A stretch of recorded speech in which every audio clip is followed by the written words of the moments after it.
Well, that's the music. That means it's time for Michael Snyder. So we go out to the left coast and see what's happening movie-wise, culture-wise, and Michael-wise. Hello, Michael.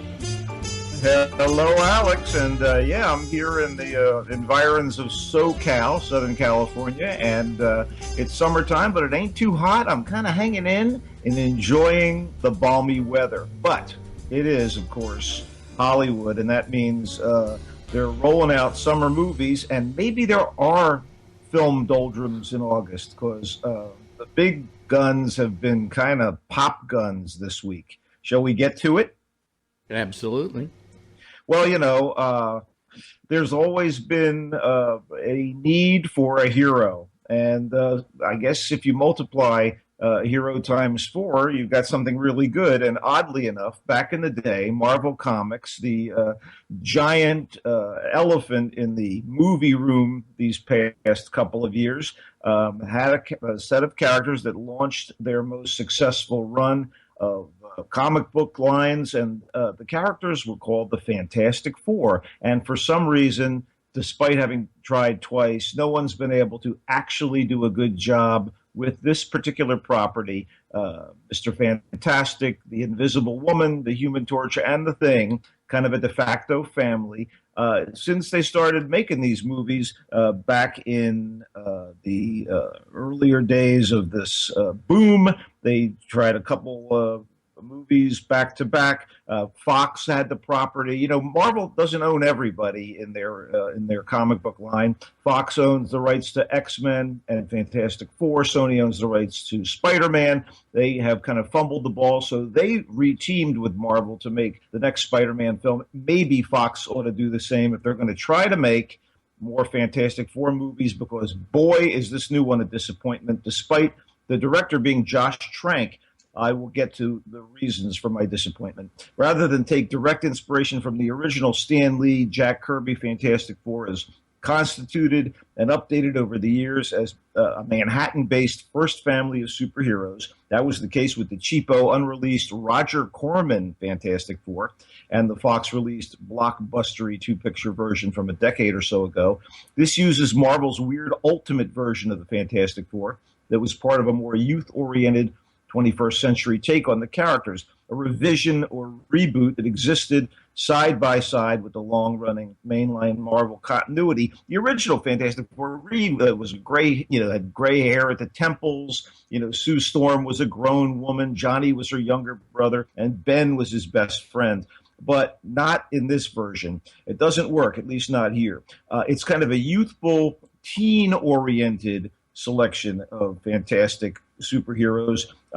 Josh Trank did his own kind of youthful modern take on superpowers in the Real World Chronicle a few years ago. And I like that. And I guess they thought, well, he did such a good job on this, let's give him our, I think as a comic book lover, you're getting too much into the history of this thing, and a lot of people don't care. They just want to know whether it's a good movie or not. It isn't. It's flaccid and plotting. And I went into the history just to show you how convoluted all this is. And I know we can get lost in the, in the shuffle here, but you got to understand, this is a good cast. Miles Teller, Kate Mara, Jamie Bell, and Michael B. Jordan. But they're playing essentially 19-year-olds. And the youngest of them, Teller and Jordan are 28. This is dull, tedious, earnest. They changed the origin as to how these guys got their powers. There are bad creative decisions hamstringing these talented actors, and even the colorblind casting of Johnny Storm is less of a problem than the script and pacing. When they cast Michael B. Jordan as Johnny, the brother to Sue, it was like, who got adopted? They just did it, for the interest of multiculturalism, I think. But if Michael Chiklis had the sort of fantastic CGI costuming that Jamie Bell has in the new one as the Thing, the big rocky Thing, the first movie would have been considerably more watchable. I mean, this doesn't work, Mr. Fantastic stretches, the Invisible Woman turns invisible, the Thing's a bunch of rocks, and the Human Torch bursts into flame, and you buy it visually, but you don't buy the story. Is Dr. Doom there? Dr. Doom is... it's the weirdest thing ever. He's also a young man, and his origin is sort of twisted up. Played, fairly well, I assume, by Toby Kebbell. but it just doesn't Well, work. the reason I asked is because I was the first Doctor Doom. No, you were not. Yes, I was. Tell us all about it, won't you? No, they did a thing at Carnegie Hall back in the '70s, and it was a night with Stan Lee and Marvel Comics, and Stan asked me to go up and read the part of Doctor Doom. Oh my God! So you're Victor Von Doom, Baron of Latveria, and because I was never a big comic fan, but Stan and I were pals, I didn't know who the hell Doctor Doom was or the significance of Doctor Doom. I do now, but I didn't then. Yeah. So I just read the damn thing. There's all these experiments. In the first version, they try to fly into space, get pelted by cosmic rays. In this version, they try to go to another dimension, and always Doom ends up making the bad choices. Enough with this review. It's taken 60 minutes of this review time. I was so excited about them doing something with this property the first time around, and it was disappointing. I should just give you like 10 minutes, and at 10 minutes, no matter where you are, we cut it off. Then maybe you get through this stuff a lot faster.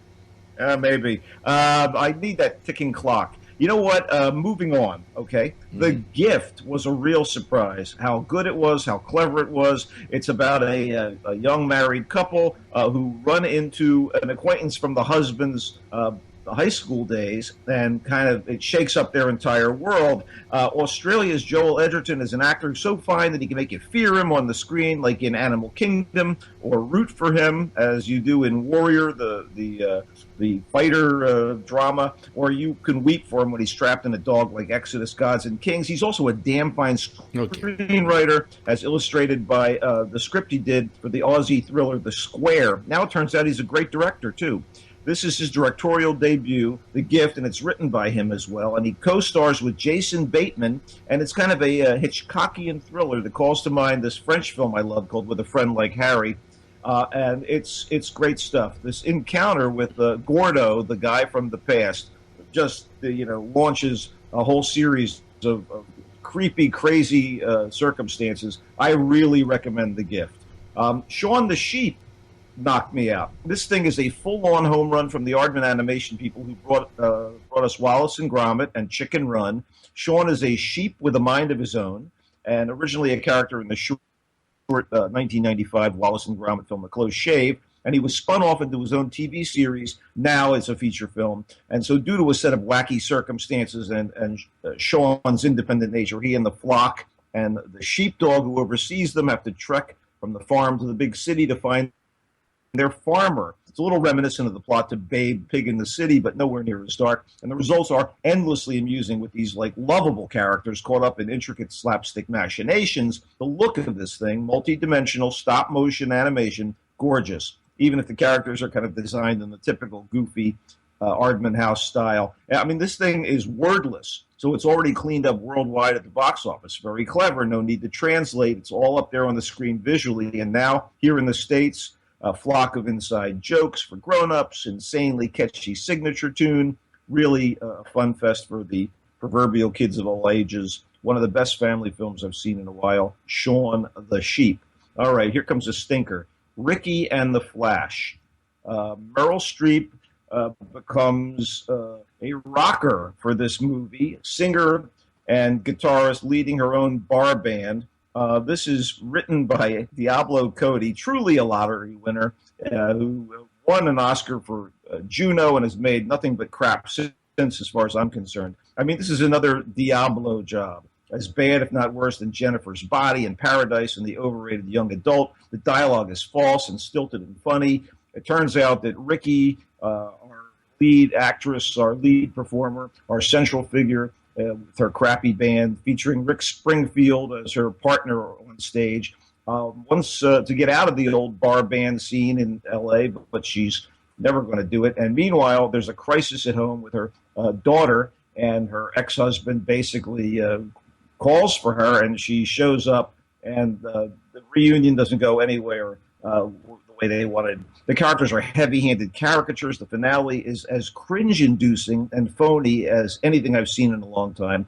And it wastes an actor as good as Kevin Kline as the ex-husband, although it gives Meryl a chance to mangle a whole boatload of classic rock songs and a few modern ones. I mean, she's not a bad singer, but this makes Mamma Mia look like Carmen. I mean, it's excruciating. The only thing it gets right, besides being over when it's over, is its depiction of the LA area bar scene with like scuffling gray-haired musicians and has-beens and never-was-es playing cover tunes for an elderly audience of old rock fans reliving past glories through versions of songs they loved when they were kids. Man, it is. Mamie Gummer plays her daughter and is her daughter, and the woman is saddled with just such a horrible character arc. And again, the dialogue, terrible. Directed by Jonathan Demme. I think he should probably not work with Diablo Cody again. Okay, The Diary of a Teenage Girl is easily one of the best films of the year. A coming-of-age story set in San Francisco in the early 70s and shot on location in the city by the bay, including a fern bar across the street from my de facto office, which is a cafe on Russian Hill. It's based on a 2002 graphic novel and memoir by a woman named Phoebe Glockner. And though it may sound a bit like on the chick flick side, it is so much more universal. I mean, I loved it. The cast features Kristen Wiig as a single mom, Alexander Skarsgård from True Blood and other things as her boyfriend, and Christopher Maloney as her ex. But the movie rises and falls on the strength of the actress who plays the shall I say, the titular teenage girl, Minnie Getz. I mean, I'm delighted to report that the actress, Belle Powley's performance as Minnie, who's like smart, sensitive, and kind of beleaguered, kind of an ugly duckling about to bloom, the performance is full-on Oscar-worthy. Powley's from the UK. You'd never know it. Her accent and attitude are like deadly accurate. When it was over, I thought, man, Haley Steinfeld couldn't have done this. I mean, this is an amazing performance. And it isn't a girl's awakening to womanhood as viewed through the gauzy, nostalgic filter, nor is it romanticized, and it doesn't dance around issues of teen sexuality. It's not exploitative. It's just honest, clever, emotionally moving, and totally engaging. The director, Marielle Heller, adapted Glockner's graphic novel. It's really a terrific film. Diary of a Teenage Girl.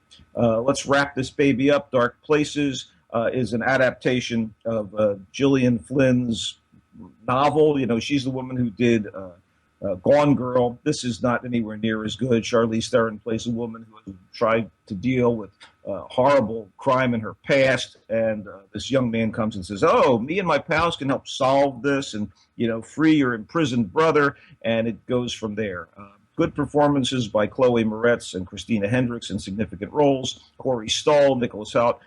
This just didn't really shake me up. I suppose you could watch something like this on video and enjoy it. And finally, a little surprise, Cop Car is like a thriller all about two kids who come upon an abandoned police car. And it turns out to be the main item of interest in a series of crimes, and I really thought this was wonderful.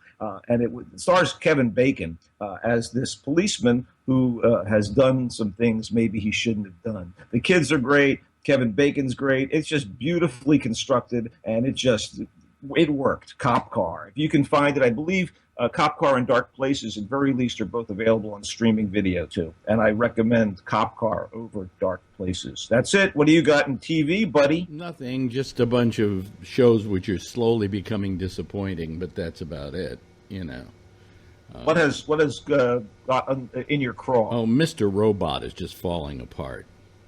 Just falling apart. It started off to a very promising start, and as it's gone on, there are characters that they're concentrating on you don't care about, and it's just, I find it kind of excruciating now. So, wow. I haven't watched. I may give up on it.